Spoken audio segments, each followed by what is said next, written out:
Уламжлалт нүүдлийн мал аж ахуй гэдэг бол эцэг өвгдийн нутаглаж байсан бэлчээр нутагт үе залгамжлан суурьшиж, хадгалан хамгаалж явдаг монголчуудын эрхэм ёс заншил өв уламжлал билээ.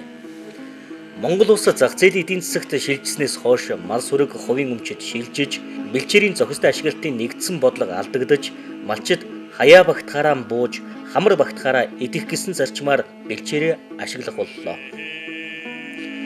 Усны тунгалаг өвсний соргыг даган нүүдэж жилийн 4 улиралд өвлжөө хаварж байгаа сэлгэн буудлаж ирсэн малчдын хувьд сүүлийн жилүүдэд мал сүрэг өсч, малд эдэмжтэй өв сургуулийн гарц багасч, нутаг бэлчээр хомсдож байгаа нь бодит хүндрэл үүсгээд байна. Үүнийг эрх зүй хууль тогтоомжийн хүрээнд цаашлаад ёсортхуун хүний зүй зохистой харилцааны хүрээнд шийдвэрлэх асуудал өнөөдөр малчид мал аж ахуйн салбарынхны хувьд тулгамдсан асуудал болоод байна. Бэлчээр бол өөрөө төрийн өмч. Төрийн өмчийн бэлчээр дээр хувийн өмчийн мал сүрэг бол одоо байгаа юм. Энийг зохицуулсан эрх зүйн зохицуулт бол маш сул Монголд өнөөдөр. Энэ бол өөрөө бол бас энэ том одоо юу гэдгийг хэрэгцээ шаардлага өндөр байгаа мал аж ахуйн салбар бол Монголын Монголын одоо юу гэдгийг одоо их хурлч гэх юм одоо энэ бол эрх зүйн орчныг бүрдүүлж өгч чадаагүй юм одоо бас хосолдож байгаа ажлуудыг нэгээл гэж би үзэх гээд байна. Бэлчээрийг зүй зохистой ашиглах, хамгаалах асуудал сул байгаагаас бэлчээрийн даац дороотож талхагдал ихсэж байна. Үүнийг шийдэх арга бол бэлчээрийг эзэнтэй болгох буюу малчдын бүлэгт урт хугацаагаар гэрээгээр ашиглуулах явдал юм. Бэлчээр гэдгийг бол энэ хүмүүс бол энэ бэлчээрийн тухай хууль байхгүй, бэлчээрийн тухай эрх зүйн акт байхгүй, газрын тухай хуулиар одоо зохицуул гэдэг ийм одоо ойлголттой байдаг. Биднээсээ үзэж байгаагаар бол бэлчээр гэдэг юм их олон юм хамарсан юм одоо бэлчээр гэж хэлж байгаа юм. Шон газар нутаг, мал аж ахуй, хүн амтан тэгээ одоо тэнд одоо газрын хөрс, ус нийтэд нь цогцоор нь одоо бэлчээр гэж одоо үзээд одоо энийг одоо хамгаалах тийм ээ. Энийг зүй зохистой ашиглах. Дараа нь одоо хуваартай ашиглах цаашдаа үр хүүхдтэй энэ бэлчээрийг одоо талтуулахгүй одоо үлдээх ийм одоо зохион байгуулалтанд одоо орж ажиллалаа. Энэхүү бэлчээрийг гэрээгүйгээр нийтээрээ дундаа ашигладаг. Зохицуулалт муутай төрийн өмчийн бэлчээр дээр малчид малын тооны хойноос хэд хөөцөлдөг одоогийн тогтолцооноос дараах сүргүр дагаврууд бий болж байна.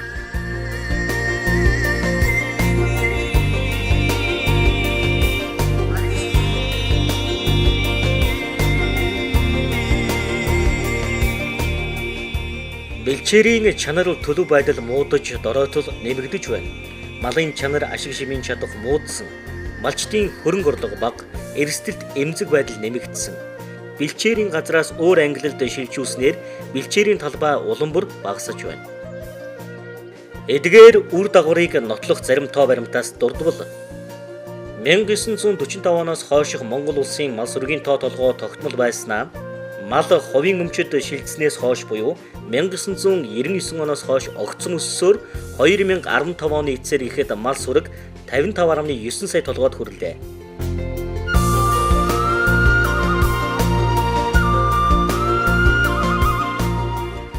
Сүүлийн жилүүдэд Монгол орны мал сүрэг эрчимтэй өсч урд байгаагүй өндөр хэмжээнд хүрсэн. Бэлчээр хаана илүү их дороотож байна вэ? Малын тоо толгой ихтэй аймагуудад бэлчээр илүү их дороотож байгаа зүй тогтол ажиглагдаж байна.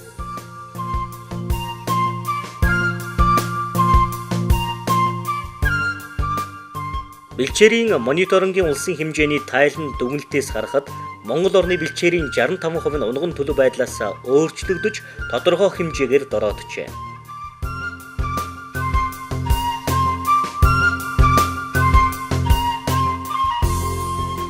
Бэлчээр дороотоход мал амьдын жингээ хэрхэн алдаж байгааг эм хоньны амьдын жин дээр хийсэн судалгаанаас харахад соргог бэлчээрт намрын улиралд 48 кг байсан хонь хавар 42.3 кг болж буурсан бол дороотсон бэлчээрт байсан хоньны амьдын жин 32.4 кг болж буурсан байна.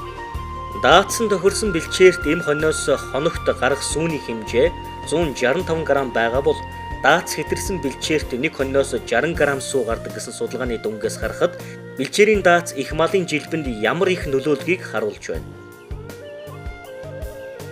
1999-с 2002 оны ган зуудад нийт малчин өрхий 50 орчим хувин нэрвэгдэж 11.2 сая мал хорогдож 333 мянган тэрбум төгрөгийн хохирол учирчээ. Үүнээс 40 мянган өрх малынхаа 50-аас дээш хувийг алдаж 12,100 өрх огт малгүй болж 26,700 өрх мал малшихаас өөр ажилд шилжсэн. Энэхүү ган зуудад 11.2 сая мал хорогдож нийт дүнгээр 333 мянган тэрбум төгрөгийн хохирол малчдад учирсан нь мал аж ахуйн байгалийн эрсдэлд эмзэг байдал нэмэгдэж үүнээс улбаалan малчдын хөрөнгө орлогод сөргөөр нөлөөлөхийг харуулсан байна. 1990-с 2014 онд 9.5 сая бэлчээр уул уурхай, дэд бүтэц, аялал, жуулчлал, улсын ба орон нутгийн хамгаалтанд авах, иргэдийн хувийн эдлэнд олгох зэрэгээр өөр ангилалд шилжиж, бэлчээрийн хэмжээ жил бүр багассаар байна. Манай энэ нутгийн хил одоо яг энэгээр ингэж гарч байна. Энээс ийшээ тариалан сүмийн нутг тарьяал гэдэг нутг юм. Тэгтлийн тариалан дээдлэлт нэмэгдэнда компани авчирдаар үүсчихдэг. Хортонч мэдгүй хоргонч мэдгүй намныг их улаан бор шороо чивчин урсч идэг. Тэрнээс уухаж яах вэ гэдэг. Малаа нуслахаж яах. Жишээлбэл ийм их күнд нөхцөл бас таарч ийн. Энийг нь арга хэмжээ үүч хазаарлаж энэгээр яагаж игээд хэлэх аим гэртэл тавиад ирээсээ хэрэг болдгоо. Энэ ямар учиртай мэдэх юм. Элмэд говж мэдхөд арга нам тэр цаана надаа күнэ эрхшээлдөрөд нам бойлиш энэгээр хамгаалж гэдэг хэрэггүй ч мэдхгүй. Ийм л үлдсэн нутг байна манай нутг. Өнөөдөр малчин уул уурхай компани 2 бэлчээр боловсролдох болсон.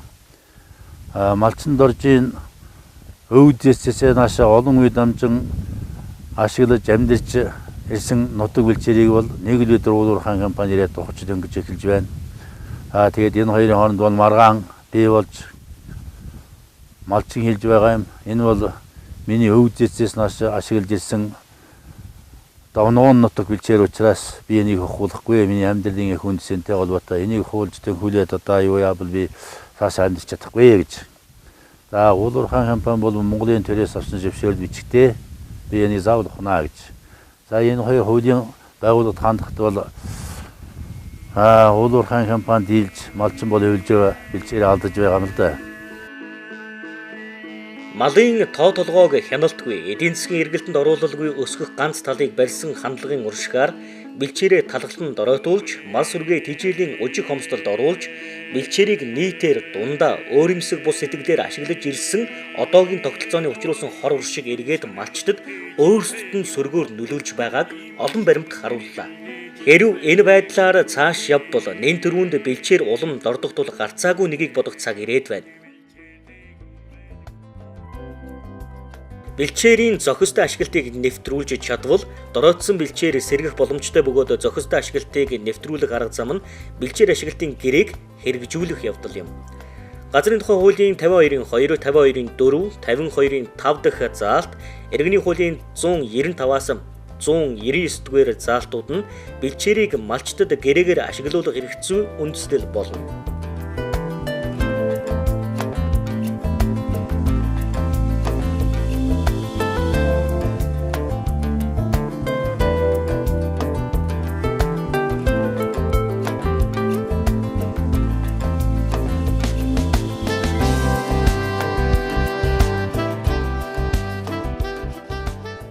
Ногоон алт төслөөс бэлчээр ашиглалтын 2 шатлалтай гэрээг бэлчээр ашиглагчдын холбоо болон малчдын бүлэг нөхөрлийн түвшинд нэгдсэн нэг гэрээний хүрээнд зохицуулах, байгуулах ажлыг Архангай, Баянгүлгий, Баян хонгор говьалтай, Завхан, Төв, Ховд, Увс аймгийн 8 сумын засаг захиргаа малчидтай хамтран амжилттай хэрэгжүүлж байна. Гэрээний 2 шатлалын эхний шатлал нь бэлчээр ашиглалтын хэсэг, бэлчээр ашиглалтын төвшөнд бэлчээрийн удирдлагын хуваар тогтоох, удирдлагын нүүдэл, урт хөлийн малын бэлчээрэлтийг зохицуулах анхдагч шат юм. 2 дахь шатлал нь бэлчээр ашиглагчдын холбоо дотор сайн дурын үндсэн дээр байгуулагдсан жижиг бүлэг нөхрөлийн хэмжээнд бэлчээрийн даацыг зохицуулах, малын тоог цөөлөх, чанаржуулах зорилт үйл ажиллагааг хэрэгжүүлэх 2 дахь шат юм. Эдгээр аймаг сумдын удирдлага болон холбогдох мэргэжлийн байгууллагууд бэлчээр ашиглалтын 2 шатлалт гэрээ байгуулахыг дэмжсэн нь энэ арга хэмжээ орон нутгийн төр захиргааны хувьд тулгамдсан шийдвэрлэл зохих асуудал болж байгааг нотолсон. Бэлчээр ашиглалтын гэрээг байгуулахдаа дараах дарааллыг баримтлана. Бэлчээр ашиглалтын гэрээг байгуулах алхам. Алхам 1. Бэлчээр ашиглалтын бүлгийн гишүүнжлэлийг шийдэх. Одоо бүлэг байгуулахад бол одоо малчид ойр дотныхоо одоо ам жалгаараа юм уу хамгийн ойр байгаа малчид хамтран нийлж өөрсдөө санал хүсэлтээр одоо нэгдэж нийлж одоо бүлэг байгуулна. Бүлгээ байгуулад анхны хурлыг хийж дүрм журмаа батлна. Өөрийнхөө хил заагийг гаргаж одоо хамтарч бүлгийнхаа одоо хурлыг хийж одоо бүлгийнхаа ахлагчийг томилно.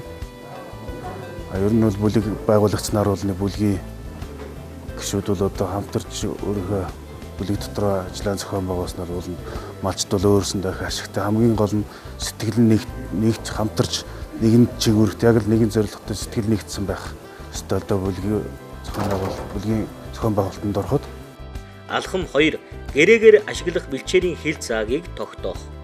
За гишүүдийн асуудлыг шийдвэрлэсний дараагаар бүлгийн гишүүд зөвшөлдсөний үндсэн дээр гэрээгээр ашиглах одоо бэлчээрийн байршил хил заагийг тоймлож гар зураг гаргана.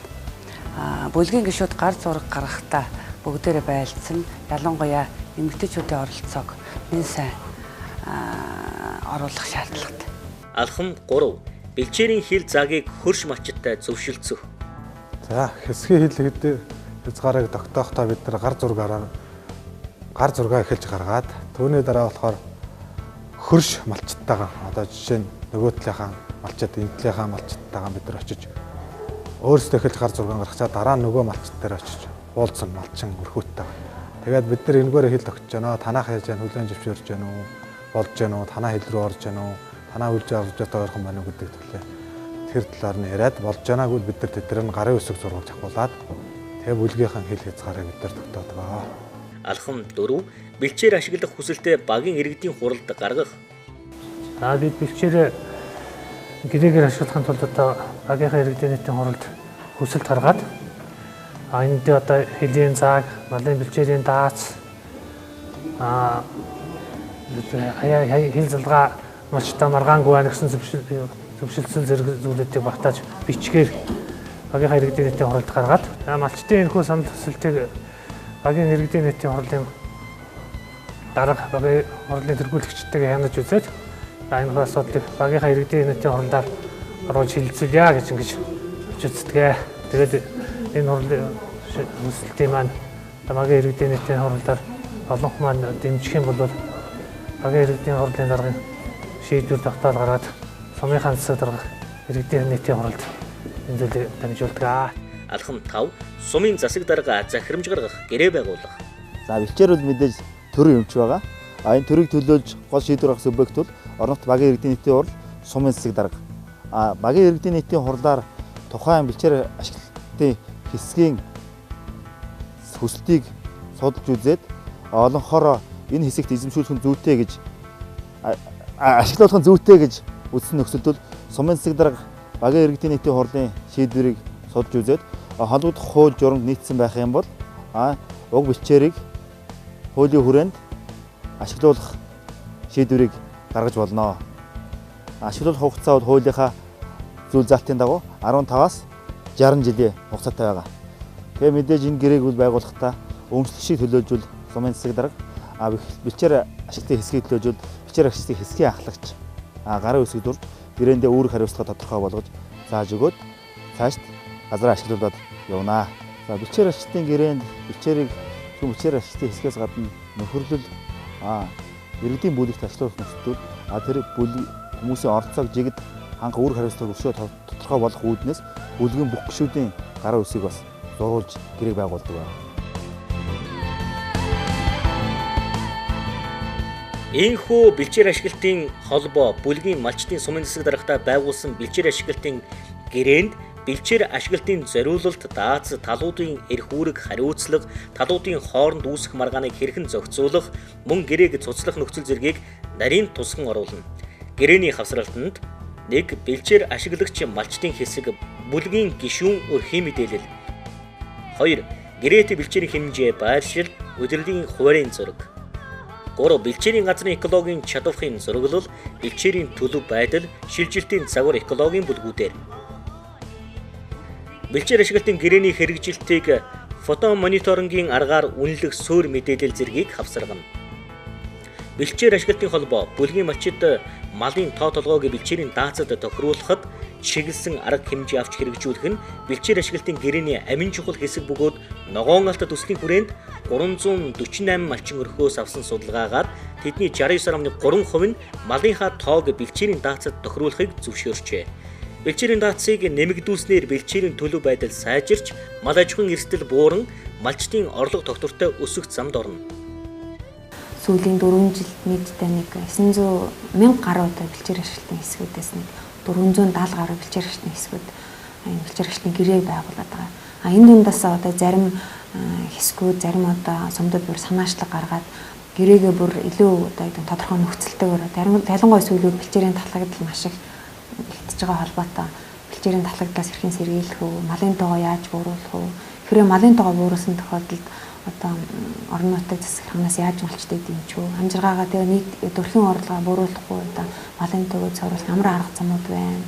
Одоо малынхаа тооноос чанарт анхаарах уу, яаж анхаарах уу, малынхаа цөөн тооны малтаа одоо өндөр ашигтай малтаа тэгтээ адил хэмжээний орлого олчих ямар боломжууд байна гэдэг. Ер нь бол малчдын одоо ер нь бэлчээр нь ер нь бол малчдын өөрсдийн зүгээс гарч байгаа санаачлалууд ер нь сүүлийн жилд маш нэмэгдэж байгаа. Манай хонгороо хэсгийн донд 2 бүлэг байгуулагдсан.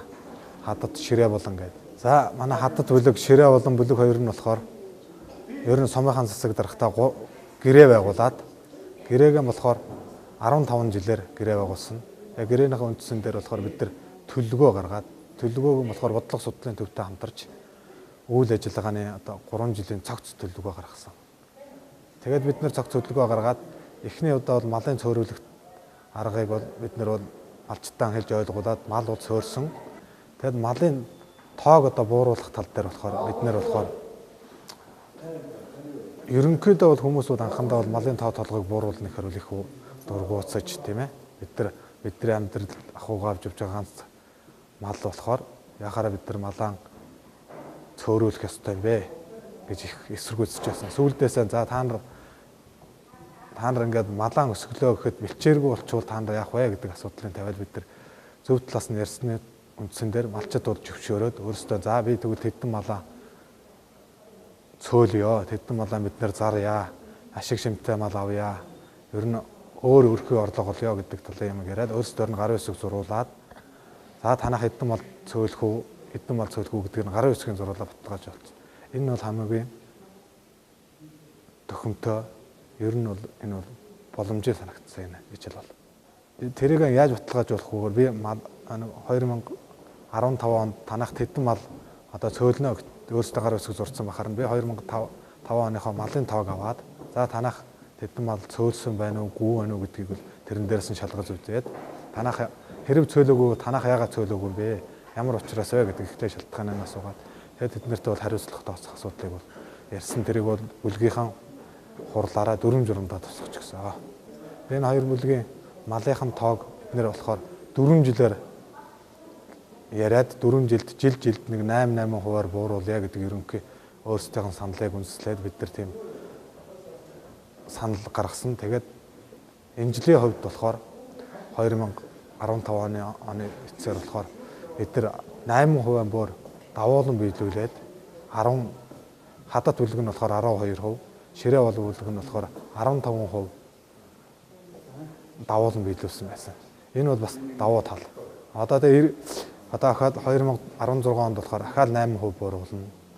2017 онд бас 8%, 2018 онд 18%. Ингэхээр бол ерөнхийдөө бол бэлчээрийн даат манай сумын хэмжээнд бол 2.8%-аар гэтэрсэн байгаа нь бол ингээд 4 жилдээ тохируулаад бид нар малаан цойлчих юм бол бэлчээрийн даацд бол боломжит малынхан тоондоо бол хүрж байгаа. одоо дараагийн арга хэмжээ малын сайжруулах нэг ашиг шимээс одоо авдаг байсан ашиг шимийг хоёр малаас авдаг байсан ашиг шимийг нэг малаас авах ашиг шимтэй тийм өндөр юутай ягаад бид нар хуц болохоор баяд үйлдвэрийн хуц нэгийг хотонтой илүү нугламжтай хуц 3-ыг уулын улаан үйлдвэрийн ямаа 3 ширхгийг одоо ноолорын гарц сайтай эднэрийг бол бид нар манай Эктембер сумд малын эрдэм шинжилгээний хүрээлэн гэж байдаг түүнээс судалж авч бид нар ингээд малынхаа сүргийн чанарт бол сайжруулж байгаа. Одоо энэ жил болохоор мал эмнэлэгтийн гэрээ байгуулж малын тарилга туулахад нь бүрэн хамруулад ер нь цаашаа ингээд бол үйл ажиллагаа бол ингээд дестрата явагдана. Энэхүү бэлчээр ашиглалтын гэрээ нь малчдын эрх зүйн байдлыг баталгаажуулсан чухал баримт бичиг бөгөөд эцэг өвгдөөс уламжлан ирж өнөөдрийн хүртэл амьдарч байгаа газар нутгаа дороотолгүйгээр ашиглах үр хоочтой үлдээх нь малчин бүхний үүрэг билээ. Энэхүү бэлчээрт өөрөмсөг хандаж зохистой ашиглах хамгаалах хөрөнгө оруулалт хийх сонирхол төрнө. Бэлчээрийн даацад малын тоо тохирч бэлчээрийн талхагдлаас сэргийлнэ. Хамгаалж дордсон бэлчээрээ дараагийн үедээ өвлүүлэн үлдээн. Бэлчээрийн элдв маргааныг зохицуулж туурайн зуднаас сэргийлнэ. Бэлчээрийг зохистой ашиглаж хамгаалахад малчид орон нутгийн захиргааны аль альнийх нь эрх үүрэг тодорхой болж бие биеэ дэмжин идэвхтэй оролцсон. Бэлчээр дээр байгаа байгалийн нөөцийн бусад баялагийг зохистой ашиглах, хамгаалах боломж дээшлэнэ. Мал аж ахуйн эрсдэл буурна. Бэлчээр ашиглалтын хэсгийн гэрээний хариуцлагыг эзэмжүүлнэ. Бэлчээрт өөрөмсөг хандах, зохистой ашиглаж хамгаалдаг сэтгэлгээг төлөвшүүлэхэд дэмжлэг үзүүлнэ.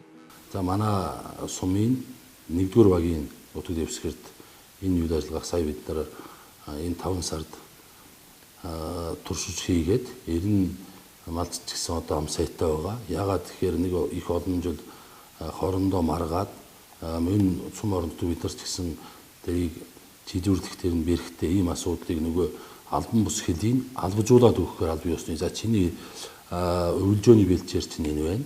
За хавар завод энэ.